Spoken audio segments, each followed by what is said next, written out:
ఆరోగ్య అభివృద్ధి ప్రాప్తి రస్తు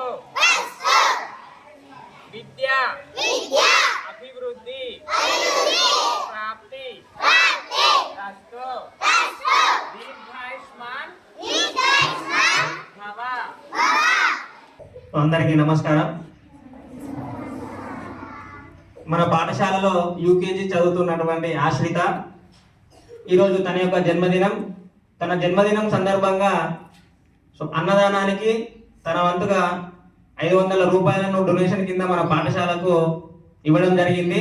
కావున ఆశ్రిత నిండు నూరేళ్లు ఆయుర ఆరోగ్యాలతో అష్టైశ్వర్యాలతో విద్యాభివృద్ధితో సుఖ సంతోషాలతో ఉండాలని మన యొక్క దీవెనలన్నీ కూడా అందరం కూడా అందిద్దాం. అన్నదాత అన్నదాత సుఖీ భవ సుఖీ భవ సుఖీ భవ సుఖీ భవ.